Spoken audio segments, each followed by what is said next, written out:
Kinachoendelea: vita ya Urusi dhidi ya Ukraine.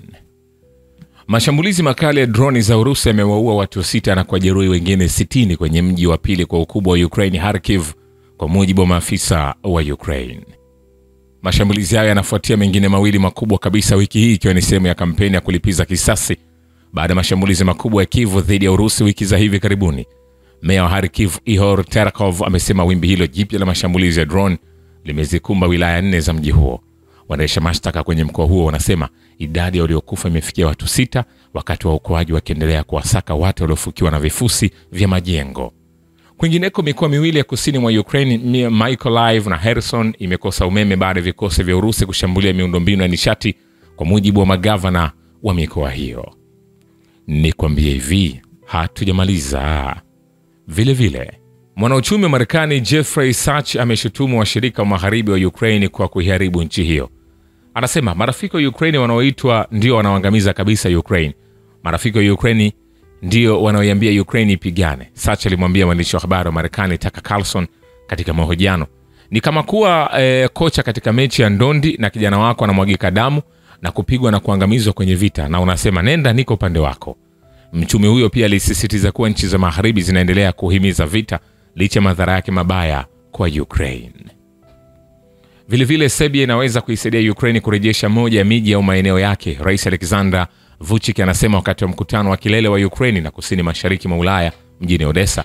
Anasema, ningependa kupokea uungwaji mkono wako Mheshimiwa Rais Zelensky ili tuchukue mji mmoja au miwili midogo au eneo moja dogo ambalo tunaweza kufufua, na nadhani ingekuwa jambo la kueleweka sana na linaloonekana kwa watu wa Ukraine ikiwa wangepokea uungwaji mkono wa wazi na mahususi, kitu kama kile Azerbaijan ilikuwa ikifanya, Vučić alisema, kama inavyotangazwa na kituo cha runinga cha Ukraine.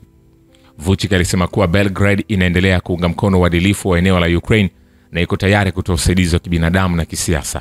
Anasema, tukizungumza kuhusu masuala ya kibinadamu na mengine kama vile uungaji mkono wa kisiasa kwa uadilifu wa eneo lenu, unaweza kutegemea sisi kila wakati. Daima tuko tayari kukusikiliza na kuona jinsi tunavyoweza kusaidia. Serbia itasalia kwa udhibiti na kwa ukakamavu kujitolea kwa sheria ya kimataifa, mkataba wa Umoja wa Mataifa, ikiwa ni pamoja na kulinda uadilifu wa eneo la nchi wanachama wa Umoja wa Mataifa kama kanuni muhimu zaidi, na daima tumeunga mkono hili, na kama nilivyosema tutabaki kwa uthabiti katika nafasi hii, na nadhani inaweza kuwa na manufaa kwa Ukraine.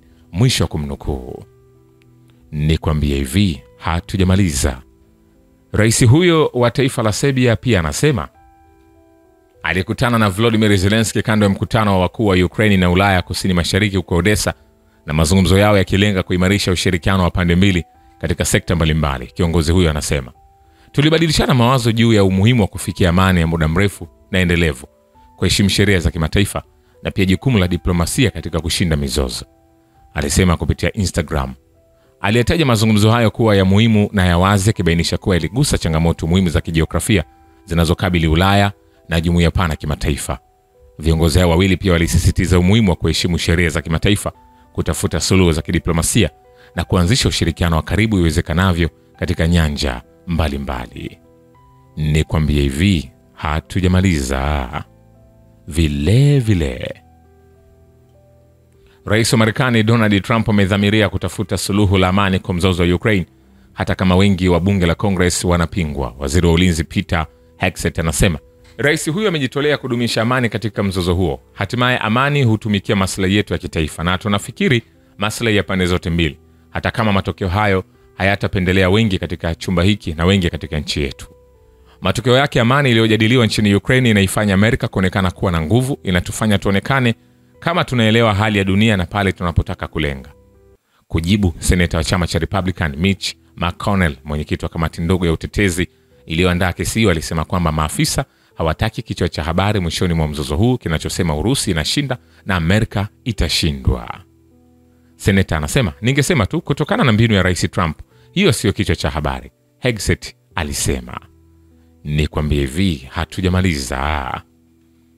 Vile Ulaya haiungi mkono mpango wa Rais wa Marekani Donald Trump wa kutatua mzozo wa Ukraine.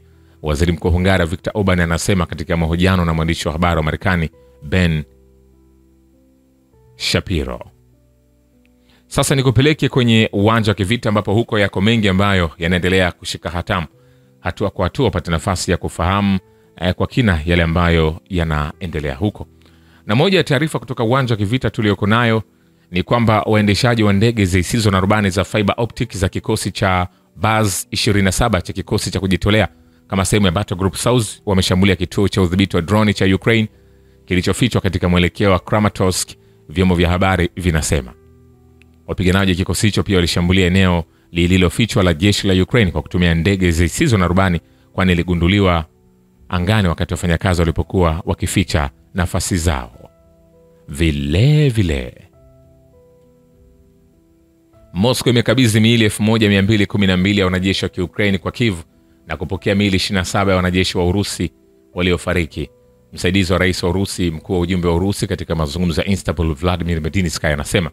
Pia alibainisha kuwa siku ya Alhamisi Moscow na Kiev zitaanza mabadilishano ya usafi ya haraka ya wafungwa waliojeruhiwa sana wa vita. Nikwambie, hiki ndio kile ambacho vyombo vya habari vya magharibi vinaficha. Tazama kwamba Moscow imekabidhi kwa Kiev maiti 1212 na wanajeshi wa Ukraine wamekabidhi kwa Urusi maiti 27. Unaona ratio hii ilivyo. Sasa vyombo vya habari vya magharibi vinaficha ukweli huu, vinaendelea kuwapumbaza nchi zinazoendelea kuendelea kupumbaza mataifa ya Ulaya na Amerika kwa kuonyesha kwamba Urusi Ukraine bado ana nguvu na Urusi ni dhaifu, kitu ambacho wanakikosea wazi na kinaweza kikaleta madhara, na ndio haya madhara ambayo yanapelekea Urusi anaendelea kupigana taratibu akiendelea kumwangamiza jeshi hili la Ukraine. Sasa tuweke kando taarifa hiyo ya maiti, tuendelee na taarifa nyingine kutoka uwanja wa kivita. Kundi la mapigano la Russia mashariki limefikia mpaka wa magharibi wa Jamhuri ya Watu Donetsk na linaendeleza mashambulizi kwenye mkoa wa Dnipropetrovsk kwa pamoja na mgawanyiko wa mizinga na brigade ya magari ya kituo cha mapigano, Wizara ya Ulinzi ya Urusi imeripoti Jumatano. Vilevile jeshi la Ukraine limepoteza takriban wanajeshi 1275 katika vita na vikosi vya Urusi kwenye maeneo yote ya mstari wa mbele katika siku iliyopita, kulingana na data ya hivi karibuni juu ya operation maalum ya kijeshi nchini Ukraine iliyotolewa na Wizara ya Ulinzi ya Urusi, ikiwa na maana sasa Ukraine wanajeshi wake wanaonekana kuwa chakula cha mizinga ya Urusi. Urusi na Ukraine zitaanza mazungumzo ya dharura ya matibabu ya wafungwa wa vita waliojeruhiwa vibaya siku ya Alhamisi. Vladimir Medinsky, msaidizi wa rais na mkuu wa ujumbe wa Urusi kwenye mazungumzo na Ukraine, anasema, tutaanza mabadilishano ya dharura ya wafungwa waliojeruhiwa vibaya kutoka mstari wa mbele, aliandika kwenye Telegram. Shukran kwa Baba ya Kivita na Historia ya Dunia. Mimi ni Richard Show, The Rich Voice. Ni follow Instagram na TikTok kama Rich Voice Official. Asante.